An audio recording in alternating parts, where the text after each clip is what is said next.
ओकाड़ा में बच्चों पर जालमाना तशद्दुद की खबर सुनते ही deputy commissioner Maryam Khan, assistant commissioner Umar Maqbool के हमरा जालिम हमसाए के जुल्म का शिकार होने वाले मासूम बच्चों के घर पहुंच गई। मासूम बच्चों के साथ जुल्म हुआ है, पंजाब हुकूमत आपके साथ खड़ी है, मरीम खान डिप्टी कमिश्नर ने कहा।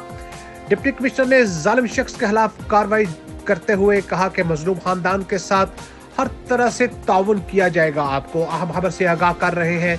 सिटी 5 न्यूज पर खबर चलते ही deputy commissioner Maryam Khan, assistant commissioner Umar Maqbool के हमरा जालिम हमसाए के जुल्म का शिकार होने वाले मासूम बच्चों के घर पहुंच गई और मासूम बच्चों के साथ जुल्म हुआ।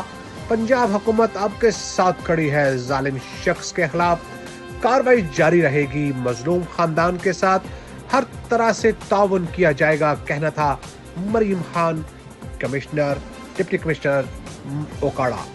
अफसोसनाक खबर शामिल करेंगे ओकाड़ा से, जहां पर रोड एक्सीडेंट में government boys school Renala Khurd के करीब मोटरसाइकिल और गड्ढा गाड़ी में तसादम के नतीजा में मोटरसाइकिल सवार 2 अफराद शदीद जख्मी हो गए।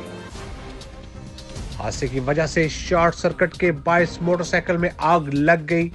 जख्मियों को अहले इलाका ने अपनी मदद आप के तहत तहसील हेडक्वार्टर हॉस्पिटल मुंतकिल कर दिया।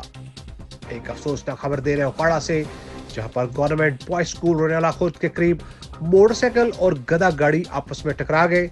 हादसे के नतीजा में मोटरसाइकिल सवार 2 अफराद शदीद जख्मी।